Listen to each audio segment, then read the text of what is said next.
آپ کی تو میزبانی بہت ہم اس کا لطف اٹھاتے ہی ہیں، لیکن پچھلے دنوں آپ نے ایک مہمان کی میزبانی کی ہے، اس کے حوالے سے ایک سوال ہے۔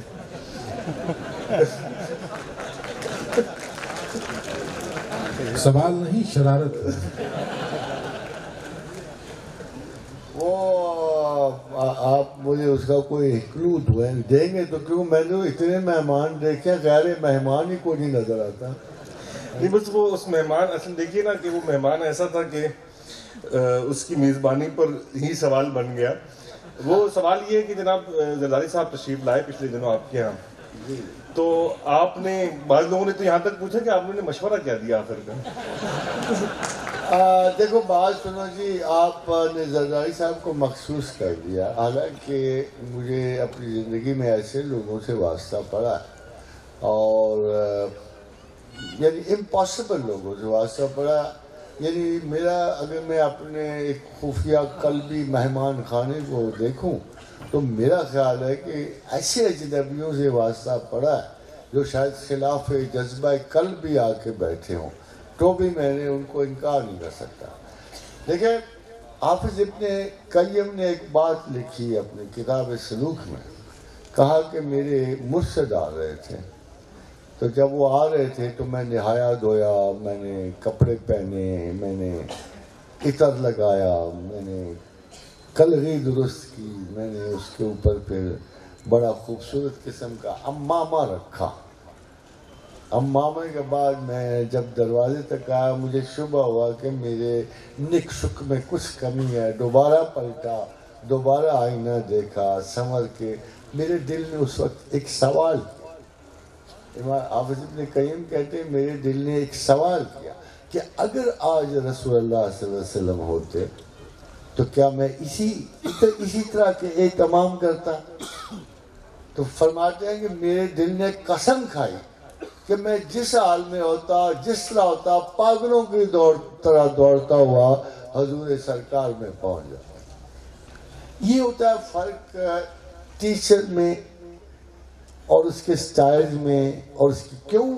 اس لیے کہ آقا و رسول محمد رسول اللہ صلی اللہ علیہ وآلہ وسلم اتنے عالی ظرف تھے، اتنے کشادہ دل تھے، اتنے بڑے انسان تھے کہ زمین و آسمان میں کسی شے کو، کسی فرد کو ان کے حضور جاتے ہوئے غیریت کا احساس نہیں ہوتا۔ اب دیکھو، ہم اس سنت پہ ہیں، ہم اس سنت پہ ہیں، ہم ایک بہت بڑے استاد کے سنت پہ ہیں۔ اگر ان کے ظرف، میرے نزدیک وہ برے آدمی نہیں ہیں، بالکل نہیں، اور میں ایک استاد کی سنت پہ بیٹھا ہوں۔ اول تو یہ کوئی ایسا مغایرت کا انداز نہ تھا۔ ہمارے پاس آتے کون ہیں؟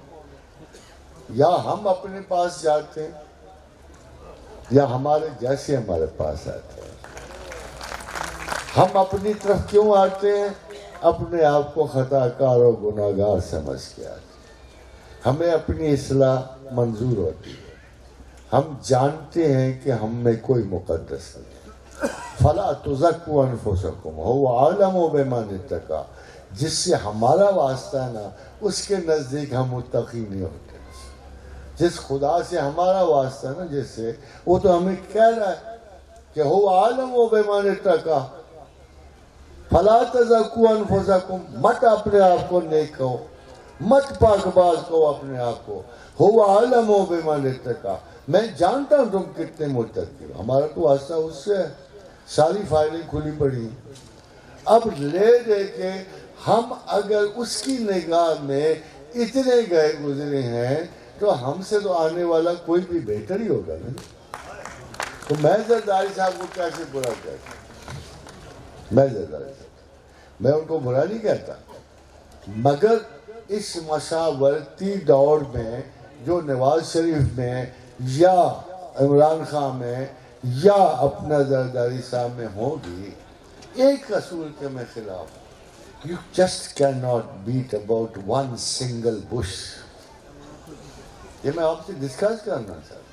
ہم ایک جھاڑی کو نہیں، ہم جنگل میں نکلے ہو تو بہت ساری جھاڑیوں کو جھاڑنا پڑے گا، مگر یہ کیا کہ ملک کیا صرف ایک ویلیو پہ چلتا ہے؟ That's called corruption. ایک ویلیو پہ. کیا ملک میں اس کے علاوہ کوئی اور مسئلے نہیں ہوتے؟ بھائی اگر آپ کے پاس 100,000 مسائل ہیں، میں کہتا ہوں میں نے امریکہ میں کرپشن دیکھی ہے، میں نے انگلینڈ میں کرپشن دیکھی ہے، obviously ہماری کرپشن نارمل سے بڑھ گئی. جب وہ نارمل سے بڑھ جائے گی تو فیل ہوگی کس نے کیا ہے، کس کی ذمہ داری ہے.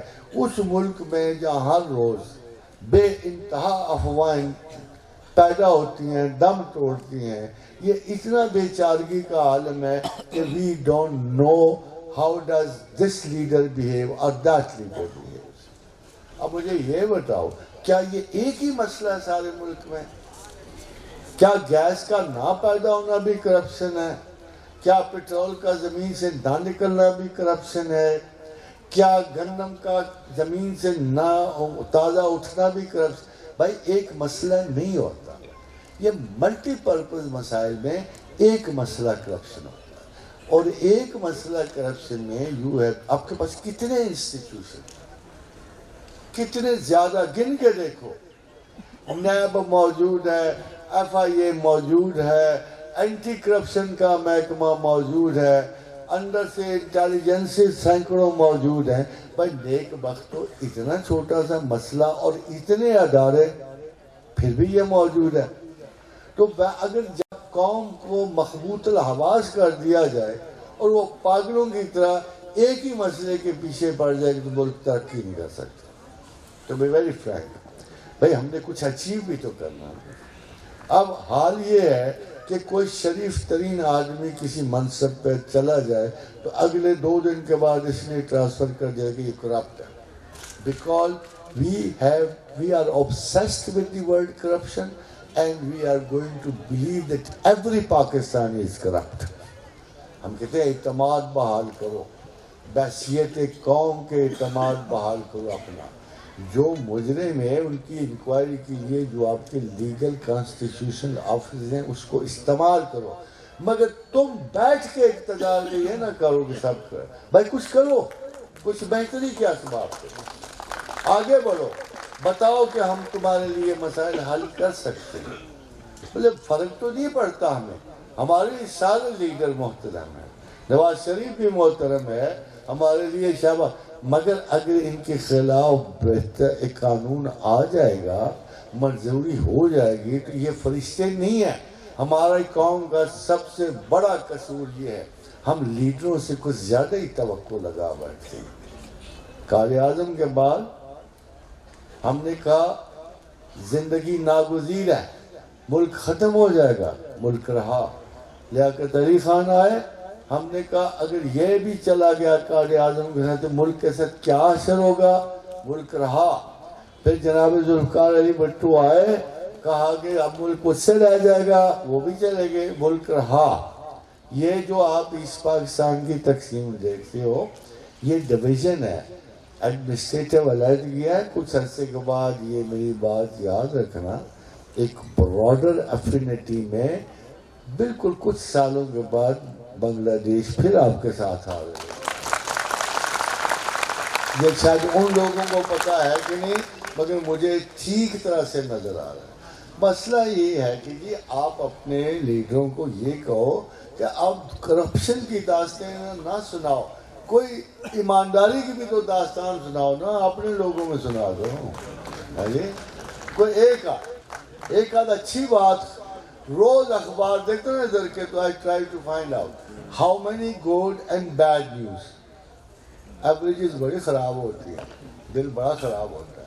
بٹ I hope انشاءاللہ ہم مل کے دعا کریں خدا ان کو دے دے وہ شعور، ان کو دے دے وہ فراخی، ان کو دے دے وہ ہمت کہ جو ان کو اس قابل کر دے کہ ملک کو اندھیروں میں یا اس غربت سے نکال دے. بیکاز اس سردیوں میں پاکستان کے لوگوں نے، خاص کر میرے علاقے کے لوگوں نے سردی کے بڑے ستم سہے بہت. اور the reason is not corruption, the reason is government. سمجھے نا آپ؟ اللہ خیر. اچھا یہاں میں